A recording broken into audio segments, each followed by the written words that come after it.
Anthony Black. He's not really a sleeper prospect. We've heard some rumblings about the Pistons taking him. I do have an article on Pistons Powered if you want to check that out as well on Anthony Black. So one comparison I heard was Nicholas Batum. And I really, really like that comparison for Anthony Black. So when Nicholas Batum came into the NBA, he didn't really have that great of a jump shot. He wasn't the three-point shooter we know him as today. He was a guy that, you'd put the ball in his hands. He was a tough, rugged player, could get to the rim, could finish. I see a lot of that in Anthony Black. He's a really, really good passer. He's a great passer. I don't know if he's a guard or a forward. He's 6'7".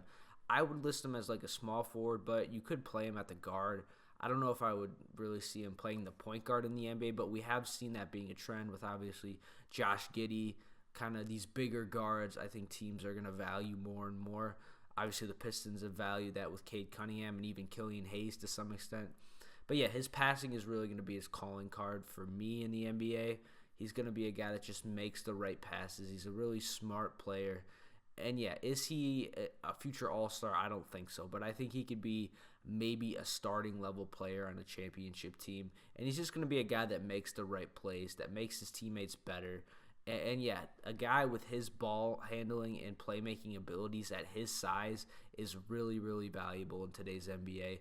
So, that's what teams are going to be drafting him for, is that ability. And even defensively, I think he's a really, really good defender. I was watching some highlights from him in college. He seems just like a menace on the defensive end. He's always in the passing lanes. He averaged over 2 steals a game in college.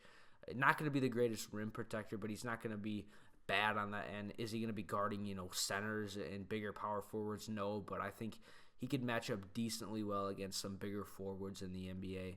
And yeah, defensively, I think he's just going to be a guy that just makes plays on the defensive end. He's going to get a steal. He's constantly, swiping at the ball. He's just a playmaker on that end of the floor. So I think he's going to be a very valuable asset defensively as well.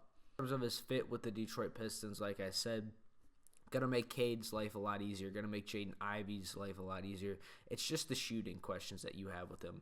He wasn't a great shooter in college. Shot 30% from 3 on 2.6 attempts per game. He's going to have to get better at shooting. I don't really like his shooting motion. I think it looks pretty bad, if I'm being honest. Maybe it could be worked on. But, yeah, he's going to have to become a much better three-point shooter to be able to consistently play with Cade and Ivey. But I don't know. I don't get Killian Hayes vibes from him, but I think if he's going to be a consistent guy in this rotation, he's going to have to be able to knock down threes, and I just don't know if he's going to be able to do that. I like him as a player. I just don't know if I like him on this Detroit Pistons team per se. But I think, yeah, Nicholas Batum is a fantastic comp for him. I really, really like that comp. And much like Batum, if Black can develop his three-point shooting, obviously Batum developed that later in his career, Anthony Black's going to be a really good starter in this league for a long time. Is he the right pick for the Pistons at 5? I don't really know, but I think they're going to do their due diligence. I think they're going to look at him, and he's a guy that's going to help you win next season because of the abilities that he has. So let me know what you guys think about Anthony Black being drafted the Pistons at number 5.